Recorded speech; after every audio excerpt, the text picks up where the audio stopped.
Before I give you my best exercises, I want to alert you down in the link in the description. There's a 100% free guide to core bracing. And if you're someone who gets injured with your knees, you probably have an injury in your back at some stage or another as well. Core bracing is going to be the #1 way to prevent this. Go ahead and download that 100% free PDF and let me help you lift pain-free.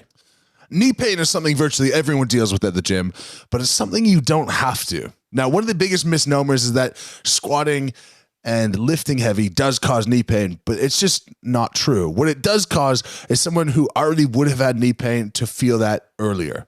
There's a really interesting study around running and the turnover of cartilage in your knees when you run, and running is actually protective because it increases cartilage turnover, meaning that you're less likely to have knee problems down the track. The problem, though, is you're not able to do the thing you want to do, i.e. squatting 800 pounds is going to probably feel bad on your knees at some stage or another, not because you have bad knees, but because you are demanding a hell of a lot more. Same thing with being overweight. Now, I'm going to give you 3 exercises that are going to bulletproof your knees and give you the lowest risk of having knee pain.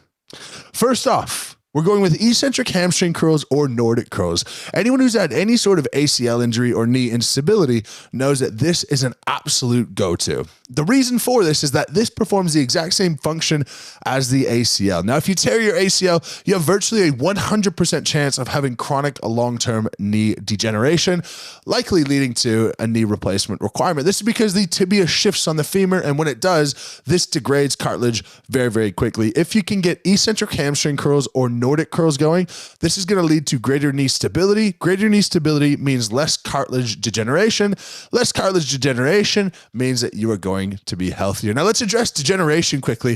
It is simply a decreasing of the joint space, meaning that we have a meniscus that's a certain thickness. That meniscus is going to get worn down quicker over time if you don't have knee stability. That wearing down is what we start to call bone on bone. This bone on bone thing is not a real thing. It's more of a description of a smaller joint space, but your meniscus never disappears entirely. In fact, the most common diagnosed knee problem is not a diagnosis at all. It's called patellofemoral pain syndrome. And this syndrome is basically telling you that you have pain at your patellofemoral joint, which is your knee. And so if anyone diagnoses you with patellofemoral syndrome, that person is telling you you have knee pain. You go into the clinic, you say, "Hi, I have knee pain." And you walk out and they say, "Hey, you have knee pain," but sort of dress it up with some sexy term that means we don't know what's going on.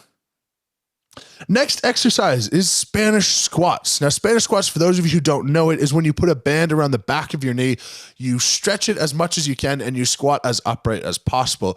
This is going to load and lengthen your quads, but in a way where you're not pushing your knees forward. Now, pushing knees forward is not inherently dangerous. It is totally fine, but it can exacerbate symptoms of knee pain. There are a multitude of reasons for this. Essentially, it has to do with the kinds of forces going through the knee. As soon as we go from a straight up and down compressive force to a back and forth shear force, that becomes really stressful. Now, Spanish squats are good for a couple of reasons. One is because they don't have that excessive knee force. And 2, they're going to lengthen your quads. The longer your quads are, the less they're going to pull on your kneecap. Fun fact about the kneecap exists to create a mechanical advantage from the quads to be able to have those quads do more work for knee extension. Larger kneecap means stronger quads on a relative basis. Smaller kneecap, of course, means weaker quads. So we're building up the quads, we're lengthening the quads, meaning that we are likely to experience more knee stability and less knee pain. Before I get to my last best exercise, my #1 exercise to prevent knee pain, I'm going to give one honorable mention, and this is tibialis anterior raises.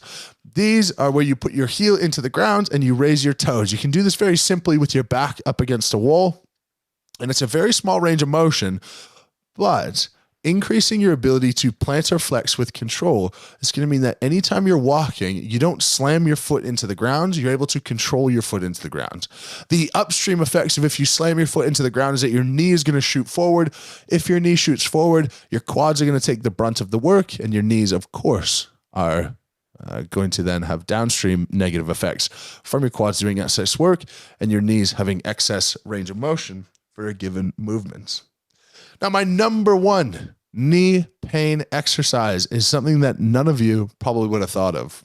Go ahead and pop in the comments what you think that might be, and I'll give it to you momentarily. My number one exercise is full range of motion calf raises. Now, bear with me here. I know that calf raises are not a knee exercise per se. That being said, if you do calf raises to full range of motion, you're going to first increase your ankle range of motion.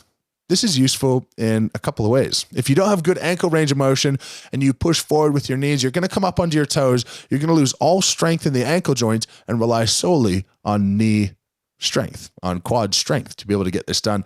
A lot of shear forces will be existing through the knee. Next up, since we are strengthening and lengthening, that extra range of motion is going to be supported. If you think about those two joints working together, and when I say those two, I mean the ankle and the knee.